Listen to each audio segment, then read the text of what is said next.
Good morning. Thank you for joining us for our workshop again on this Saturday. It's actually the first Saturday in September, and COVID-19 is still here, as I promised it would be. It is not going away. Some people are talking about second wave, so COVID-19 is really present. But today we're not going to talk about immune systems and all of that. I think by now you're overwhelmed by it. We're going to talk about a much more interesting and exciting subject that actually concerns me: male sexual hormones. The biggest topic in the world that nobody really is talking about. More than 50% of men above 40 have erectile dysfunction. That is a real big challenge. That means that they cannot have an erection and they have a loss of libido. Actually, the number is climbing for men above 20.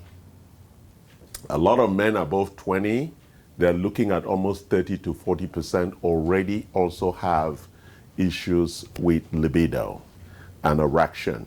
So this issue is a big topic that nobody really wants to talk about because it's actually what defines our manhood.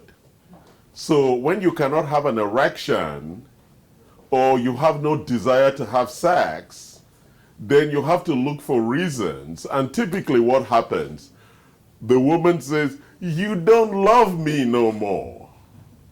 Oh, who have you been having sex with? And a guy is locked into a corner, right? You cannot have an erection, you have no desire, and you have to explain why you lost your ability when last year you were doing it every night, and all of a sudden you cannot do it anymore. So it is a very, very exciting issue. It's a promising issue, and we are going to take, not too deep, but take a walk into it. The central conversation around men sexual hormones is normally a conversation around testosterone. That is the big conversation that men want to have, right? What is testosterone? And everybody thinks, oh, I just need to increase my testosterone. So, but that's not the conversation we're going to have today, or it's some of it. But before we can talk about testosterone, we have to talk about the other hormones and the architecture of how testosterone is actually produced and used. But before we do that, what are the big major causes of low libido and erectile dysfunction? For young people, it's actually lack of sleep, the inability to sleep properly, right? If you notice, when we were young, every time you wake up in the morning, you have an erection. It's amazing, isn't it? It's like, where did this come from, right? And you think because you want to pee, right? And as you grow older, it disappears, right? And you're like, where is it? We are now in the land to look for that erection, right? I know that the women are laughing, but you know, last week we were talking about low libido for women too. Right? So it's not just a men problem. We're in a new age where everybody's having a problem with sex, right? Sex, which is one of the most amazing gifts that God gave us. If God didn't make it so beautiful, we wouldn't create children.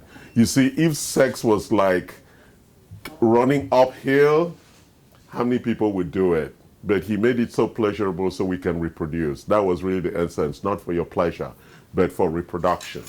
So it's a fascinating topic, and so we're going to look at it. So one of the issues is sleep. The other one is hypercortisolemia, where you have too much cortisol.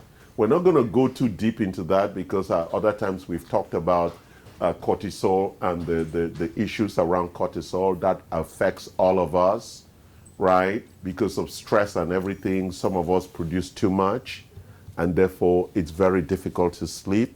Some of us don't produce enough, so we need coffee to wake up. And so the issue of cortisol, hypo or hyper, is a big challenge in itself. across a lot of people. So the issue of cortisol is an issue that we need to really talk about some other time. But today, know that that issue, when your cortisol is either too low or too high, it's going to lead to erectile dysfunction issues or low libido.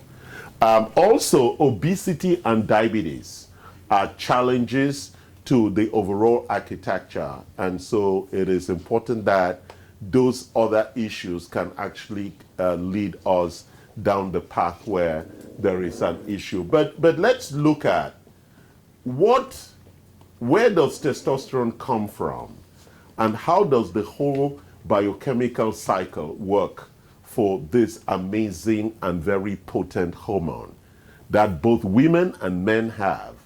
Because as we know, testosterone is really the precursor for one of the most potent estrogen forms, which is E2, the estradiol.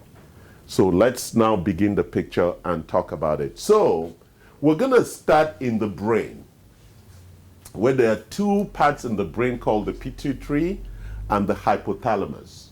They produce two hormones called LH, luteinizing, and FSH. These two hormones are the same for men and women.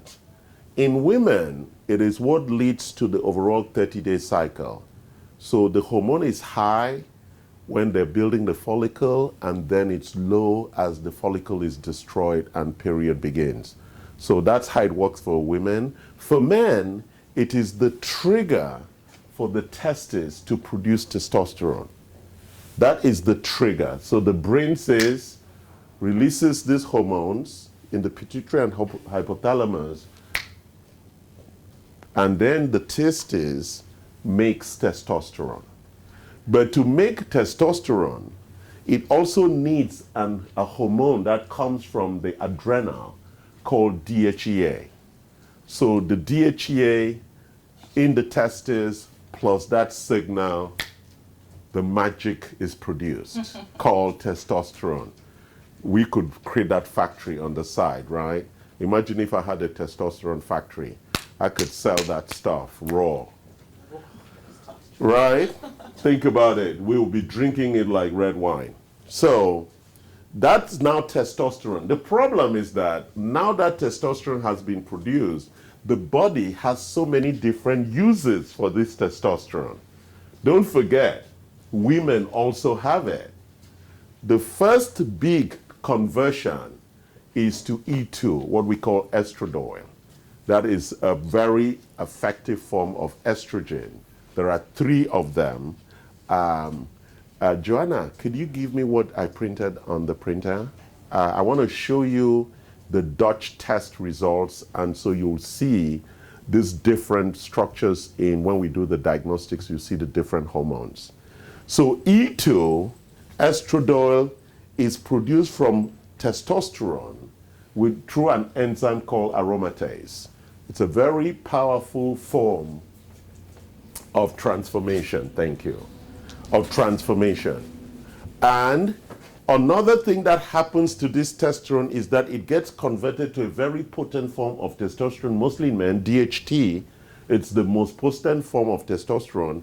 And then it also gets combined to this protein that consumes most of the testosterone. I'm just showing you the biochemical cycle. I don't know why God made it so complicated, but it is complicated. So it's not just about your testosterone. Then, after that conversion, about 2% is left, what we call free testosterone. It is this 2% that signals the brain to produce more. So when this is dropping, this signals the brain we need more testosterone. That's how the full cycle works. That's how God designed it. Okay? Is that making sense? So now, when it works normally, right, you're like trying to control it, right? Because it stands up almost without you telling it to do anything, right? That's the challenge when you're young, right? For those people who have little boys, right? All my sons, it was like, Dad, why is it standing up? Right, when they're like 5, 6 years old, There's like, I want to sleep, it's hurting, right? So it's standing because it's getting trained and getting ready for when it's going to be used properly. Right, when it's going to be used properly. And that's why I teach my sons to sit down to pee, because if not, when they're young, they cannot control it. They pee all over the place when they're sleepy, right? So it's very important that all of that is training. This cycle is running. So typically, when men have low testosterone or they have what we call primary hypogonadism, that's low testosterone, and it exhibits itself in low libido. One is libido, the desire to have sex. That's a natural, innate desire. That's why men pursue women. That's how God designed it. It's not that we're crazy. We were biologically architected to pursue women, because if we didn't pursue them, we wouldn't have children. There's very few women who pursue men, right? So men were designed with libido to pursue women. And when you then pursue the woman, if the woman biologically likes you, and how does a woman's libido match yours? Because biologically, she can sense that both of you can create a strong offspring. That is the source of the architecture for desire. That's where it comes from. When the woman is connected to the fact that I can create a strong offspring, then there is a match in that desire. So libido is a very, very important thing. That is why even from very young boys, they already like girls, or they like other men, or they like, right? Or they like other.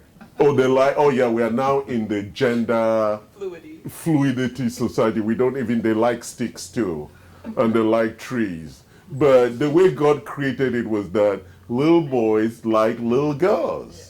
So even from that stage, they don't know why, but they just naturally like little girls, right? And little girls too like little boys. And it's really cute to see it happening, right? For people like me, I'm still heartbroken by the girl who rejected me in nursery, right? I have never recovered from the fact that she didn't like me and I liked her, right? So even at that young age, these issues are already running. Libido and erections are tied together in this testosterone architecture. It's a very interesting. And this problem shows up in a lot of relationships in where as people approach 40 years old, 50 years old, 60 years old, which is when most divorce happens. And most of the things that drive divorce actually are tied to hormones, right? As women become menopausal, we discussed last week, they get irritable, they get dry, sex is painful, they don't want to deal with it. And as the men also approach middle age, there are then issues of loss of libido, loss of erection. Can you close the door, right? And then that affects everything, right? So it's really important that we have a deep understanding of the subject and we actually are open about it, because actually everybody's having sex. Like everybody does number one and number two. For some reason, culturally, we are ashamed of something that everybody does. So libido and erections are part of normal life. Everybody has them. And there is no need to be ashamed of it, because that issue of shaming is what causes the problem not to be analyzed properly or diagnosed properly by doctors and the medical, because people don't tell their doctors what's going on. A lot of men who have low libido and erectile dysfunction don't tell their doctors. So they just stay with it, and then it becomes very challenging, right? So it is really very important that we have a deep sense of appreciation of what this problem could cause in a lot of relationships. So let's talk. So there's primary hypogonadism. And when we do the detection of that through diagnosis, I'm going to talk about our diagnostic report. It's really about the production. Your testes are not producing enough testosterone. When it is secondary hypogonadism, they're producing enough testosterone, but it gets converted to other things, so we don't have enough free testosterone to signal. The signaling system is dying. So one is signaling, the second is signaling, and the first one is production. So let's look at, typically, how do we step into this process? One of the biggest and most advanced testing that we do around hormones is done by a company called Dutch Test. Most of the testing, and this is a urine and saliva test, most of the testing that most doctors do is with blood, and they don't collect enough information to really understand what's happening with these hormones. So if you look at the top chart here, it's telling you how to read, and it looks at the sex hormones, estradiol and testosterone, estradiol 2 and testosterone, and then it goes down and looks at the detail of the hormones, DHEA and the other hormones. And when we go into the main charts, it will then break down estrogen into the different components of estrogen. Let me show that on the chart. So you would see that the whole hormone metabolism actually starts with what we call pregnenolone. That is where all of this starts, because it's pregnenolone in the adrenals that generates DHEA. And then the DHEA in the testes with this luteinizing hormones produces testosterone. So you can see the whole graph, and the way this measurement, it then tells you the levels of each of these hormones so that we can find where the problem is. It's like a series of catches, and we could then say, wow, the problem is that the adrenal is not producing enough DHEA. Therefore, the testes have a problem. Or the luteinizing or the follicle stimulating hormones are not being produced on time or enough. Or too much testosterone is being converted to estradiol. Or too much into that, or into DHTA, or the value of that is not enough, or there is a signaling problem in the pituitary. So there are so many places in this complicated architecture where things could go wrong. And this test walks us in detail, showing us where every level is and where it should be. So for example, if you look at this chart for this person, they are almost at the max for DHEA. But you see their testosterone is almost dropping. And if you look at their estradiol and the estradiol 2, you see that it's dropping. So when you look at that for a particular, whether it's for women or men, because this test is both for men and women, and the reports are very similar, because men also have estrogen. I know that sometimes people don't understand that, but your levels should be lower, except if you have done a sex change and you take supplements. For men, the estrogen will be lower, and for men, it will be higher for the testosterone. That's why, as you know, that in the Olympics, they are using the testosterone test, actually this test, to determine whether you're a man or a woman. So because of those levels, it tells us whether you're a man or woman. It's not about what you think you are. It is about what the architecture that God gave us tells us whether you're a man or a woman, because then you have different abilities based on that. Okay, you have question? Yes. So would you say that Viagra or Cialis is manufactured imitation DHEA? No. Well, Cialis and Viagra, all they do is provide blood flow to the penis. That's it. Yes, that's it. And that's why there are problems sometimes with the erection not being able to be controlled.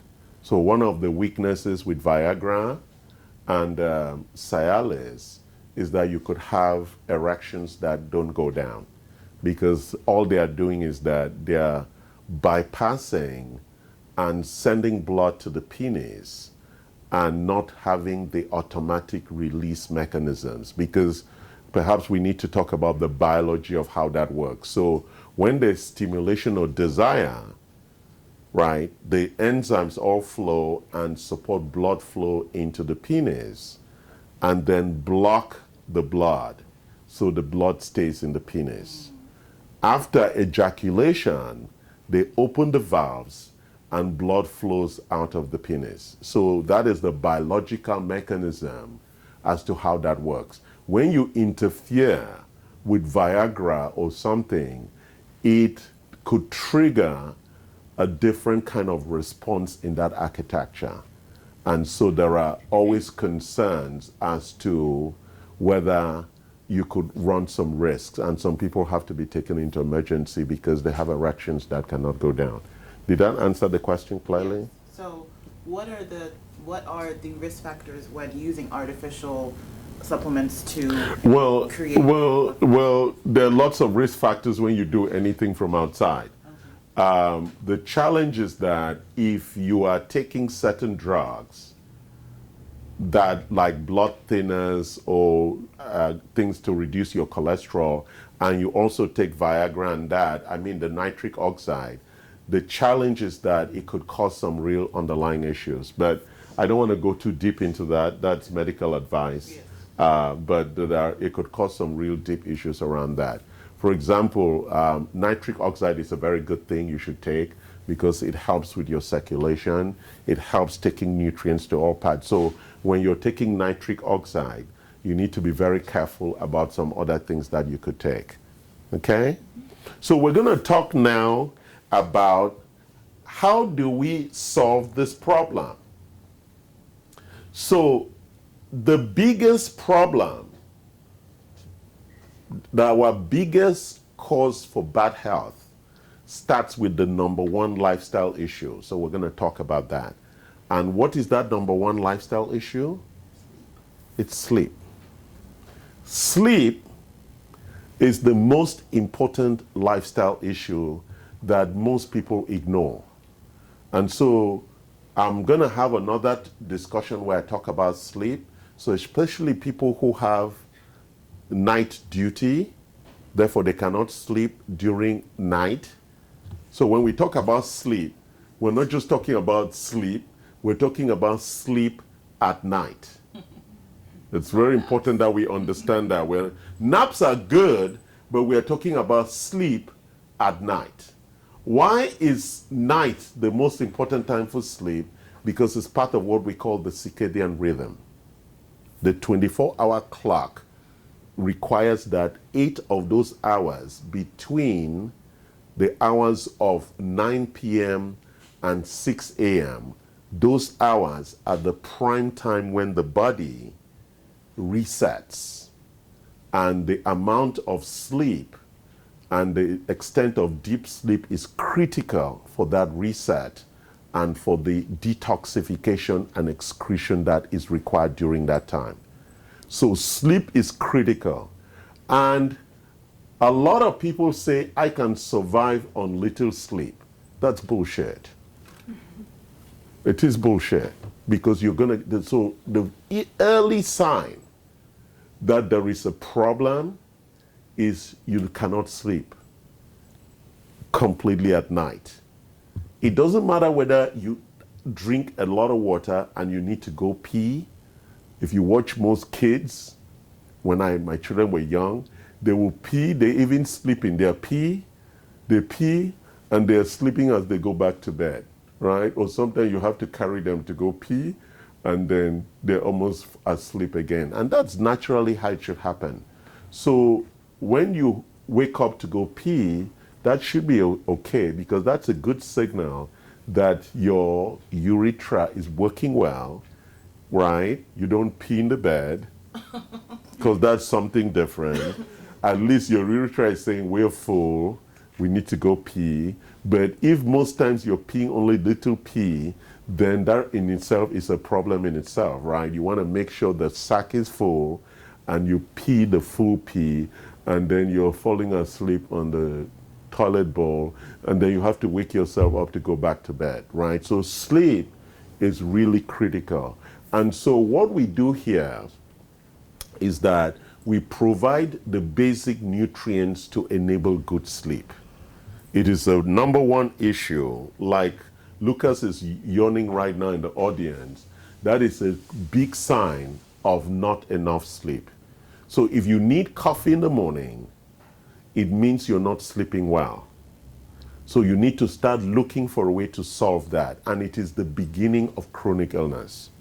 Sleep is the number one signal from our biochemistry that something is not right. So if you're not sleeping well, you are sick. You must fix that problem. If not, it just accumulates and becomes a big problem later on in life. It becomes a big problem, especially those of us in university who were like reading all night and studying all night. After university, you need to stop it and you need to start sleeping properly. If not, you're going to develop chronic illness very early. And how does it show up in men? Issues with sex, libido and erectile. How does it show up in women? Irregular cycles, painful menstruations, cramps, and all of those issues. And it goes back to sleep. That is the number one thing, sleep. What is the number two thing? Exercise. Exercise allows us to really control the cortisol distribution. In the morning, at night it goes down. So exercise, whether in the evening or in the morning, is really critical. And we all know we have to exercise. If not, even our desire cannot be accomplished if we don't have the strength, right? Number three, diet. We need to control our diet because if you have obesity or diabetes, it will affect the sexual hormones seriously. So what do we do here? Number four, toxicity. All of us need to detox.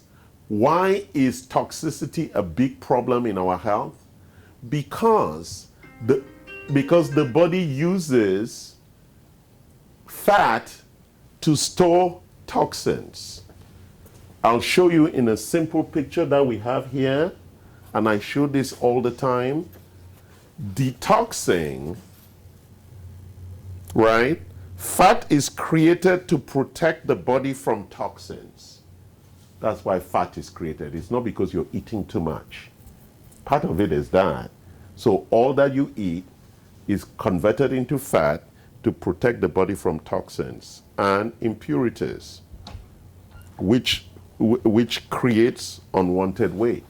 So if you allow these things to be created, then the fat stores all those toxins and it is then captured and locked in there. And so when people diet, the reason why dieting doesn't work is that when you diet, you release the toxins into the body. The body is not stupid. The body grabs new fat and locks up the toxins again because you're not actually detoxing. So detox would actually, we have mechanisms that captures the toxins, changes their architecture to water soluble, and excretes them. Therefore, the body has no reason to create new fat. But you tend to find out that this happens as you get into your 40s and 50s and 60s because the hormones that normally would drive that process are losing their impact and the toxins in the body are accumulating because we are not detoxifying. So it is very important that from an environmental wellness perspective, that we detox daily and at least go through a 10 or 15-day detox every 3 to 6 months. Toxicity comes from all aspects of our lives. Yesterday, as I was training my staff, we breathe in 10,000 liters of air every day. And most of it contains toxins. And all of that air is going. So you cannot say, I'm pure, I have no toxins. That's not possible. Because look at the freeways, Look at the dust in our houses. Everywhere we have polluted air. Most of the water we drink has toxins. It's not like the water. I watch a lot of Korean drama where you go up the mountain and you go to the spring and collect fresh water. We don't have that kind of water anymore. The water we have has a lot of fluoride and chlorine and other impurities. It's even circulated from our sewers. So the impurities plus all the medication that people take, they pee into the water stream, and most of that is in our water, the antibiotics and all the drugs that we are all taking. We drink it back, all of us. The food that we eat has a lot of toxins. Whether you eat fresh vegetables, I had one of our patients who is vegetarian and eat only organic food. When we ran their urine test, it was significant, the amount of toxins that they have. So toxicity is at the core of why many people are unhealthy. So we've spoke about 4 things. We spoke about toxicity, we spoke about diet, we spoke about exercise, and we spoke about sleep. Thus, it's what we call the foundational lifestyle issues to address this underlying biology of how we produce testosterone. But because most people don't eat well, I know most people think they eat well. Because they do not eat well, Vincent, can you bring me the RDA in front of you there? And then give me the Boston and give me the Metagenics. Okay? All right. So let's look at the RDA, what we call the RDA. Can you pass that back there? You guys saw this last week. You haven't seen it before. Pass that last. So when we look at the RDA, this is what you're supposed to eat every day. And we don't live in the village anymore, so nobody can eat like this every day. So that's why you take supplements. Because once you take supplements that contain the RDA, then you don't need to worry, right? Don't forget, when we were in the village, we ate what was required. Now that we live in the city, we eat what we like. So for you to continue eating what you like and not be nutrient deficient, you need to take supplements so that you can continue eating what you like. But if you're not taking supplements, you're going to be nutrient deficient. And that is the beginning of chronic illness. So are we clear about that? It's really important that we understand why supplementation has become critical as part of our lifestyle. It is fundamental that you take supplementation. Except you are rich and you have a chef and they go to the market and buy everything that you need to eat so that you can achieve what we call the required daily allowance. We have copies of this in Vietnamese, in Korean, in Chinese, in Spanish. Every government around the world publishes this. My recommendation would have been that people should be taught this in high school, because most people don't really know the nutrition that is required. That we need vitamins. Many people don't even know what vitamins do. That we need minerals. Many people don't know what minerals do in the body.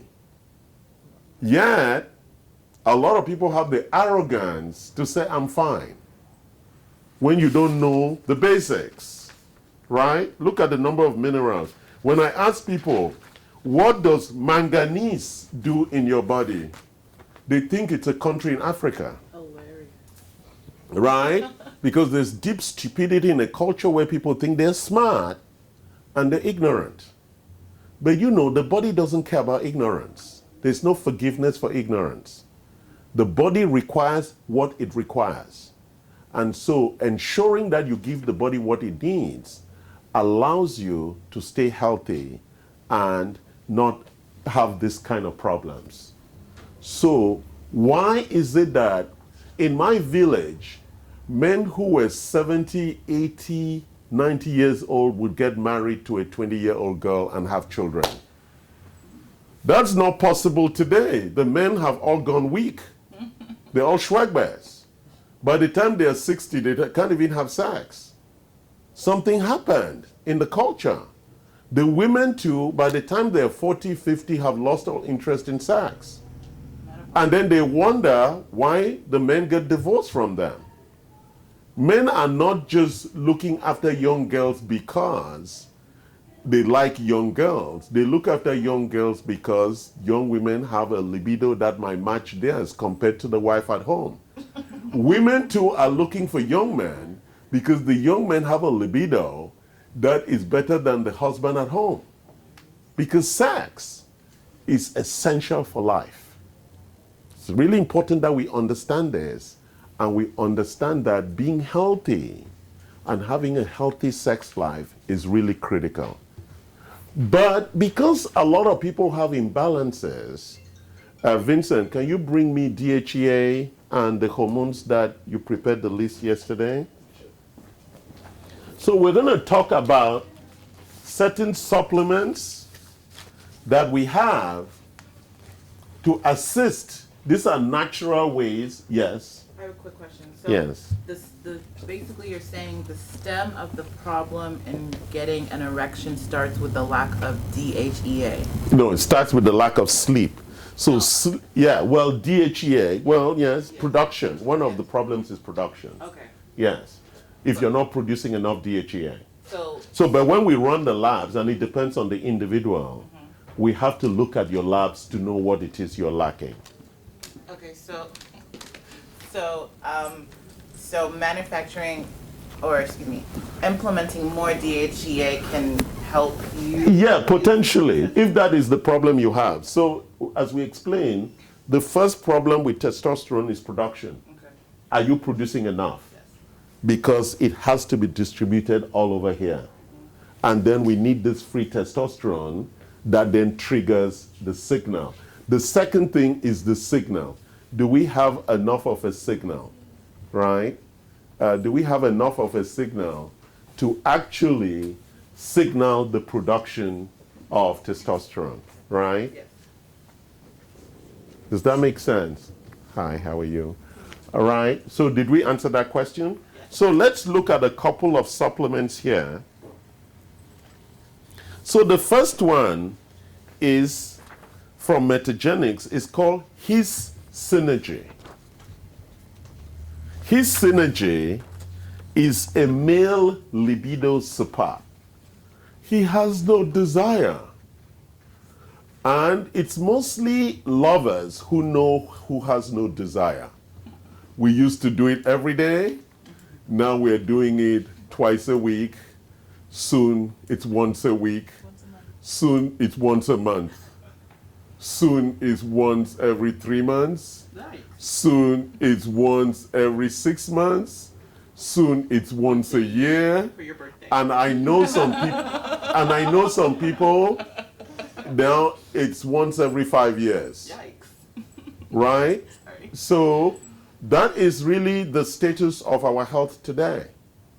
And at the source of that, when there's a loss of intimacy, I'm not saying sex is the only way to be intimate, but it is the most profound way for intimacy in a couple. And when that doesn't exist anymore, then sometimes the basis of the relationship is challenged. So libido is really a critical part of addressing the underlying issues that could drive this central architecture around libido and erection. You have a question online? Yes. They ask, what about those who are having too much DHEA? Well, Is I'm not here to give medical advice without looking at your diagnostics. So when you come to the clinic or you go to your doctor you need to actually do proper diagnostics to actually then address the underlying issues that may be the case. So let's look at another product, prostate. You know, we didn't talk today about the prostate, but you know the prostate is behind the testes, and we have a significant amount of prostate cancer today. So having a healthy prostate helps with the healthy production of testosterone. And so this product, Prostate Supreme, is a nutritional support for healthy prostate. And you will see that it contains most of the things that would feed these glands, like zinc, like lycopene, which is from tomatoes, saw palmetto, glycine, alanine, and DIM. DIM is one of the products that help with estrogen metabolism. So this is another one, Prostac. As you know, a lot of men who also have this problem suffer from enlarged prostate, or potentially they have to do their PSA, so we know whether they potentially are having prostate cancer. So enlarged prostates or prostatitis, where you have infection in the prostate, would actually affect how well you're producing stuff. So this supplement, Prostac, is a synergistic formula to support healthy prostate and urinary function. So another supplement that we have. This is a supplement that we recommend for both men and women. It's called the CDG estrogen. And the CDG estrogen is really around this conversion. It supports the right estrogen balance, and it also manages proper estrogen metabolism in men and women. You know that when women accumulate too much estrogen, there is potential danger for cancer. So as estrogen is created, it needs to be used and detoxed out of the body so it does not accumulate. What about men who create too much estrogen? Well, it's the same thing. That's why we recommend men and women to take this supplement. So it supports the detoxification and the extraction, and it's called CDG estrogen. We also have estrogen. And then for men and women also, we have this powdered product, and it's for hormone metabolism in men and women. And it's called Axis Endo. It's a phytonutrient powder designed for men and women to help support healthy estrogen and testosterone metabolism, and to help support bone, cardiovascular, and neurological function. So as we look at this overall architecture, a lot of people say when they go to their doctors, they just measure testosterone or DHEA and free testosterone. So if you don't measure all these hormones, then you cannot pinpoint where the actual problem is. And then when we address what the actual problem is, we can then go back and say, it could be sleep that's the problem. And once you address sleep or hypercortisolemia or obesity and diabetes, then you address the underlying issue that's plaguing most men today, which is the issue of libido and erection. And connected to that is the whole discussion about testosterone. It's a very big conversation in every culture, and every culture is very shy to actually have the conversation. And therefore, people have to suffer in the bedroom and look for alternatives to address this underlying desire that we all have. Yes? I have an uncomfortable question, but could it be a medical side effect, like ejaculating too quickly or not being able to ejaculate? No, ejaculation has nothing to do with erectile dysfunction. Okay. Yeah, so they're different problems. So some people suffer from premature or too long, right? Where they take longer, right? So the ejaculation problem, it means it's working. Maybe it's just working too quickly or too slow, right? So those are different kinds of problems, but they have nothing to do with testosterone, right? And there are classes in Africa where you're taught how to manage that issue, right? So you can go back to the old country. Yes, go back to the old country and get some classes on the. Yes, exactly. Any other questions? Any online, Mike? No. All right. Alexis says exact hormone imbalances. Oh, excuse me. No, it was a comment, not a question. All right. Okay. So let me just summarize so we can close out. So every time men talk about sex hormones, they're actually talking about testosterone. But testosterone is just one of the hormones, as you've seen today, that the conversation should be about. Again, one of the big causes is lack of sleep. And lack of sleep is caused by a lot of other things. And so typically when patients come, we need to address those underlying issues, why they cannot sleep. So sleep becomes a really central issue in libido and erectile dysfunction. And most people, when they stop sleeping well, don't even notice it because it's almost like gentle by gentle, you're not sleeping enough. And more you're depending on coffee. And then during the day, you have those crashes, and we give you cortisol and other things to prop you back up.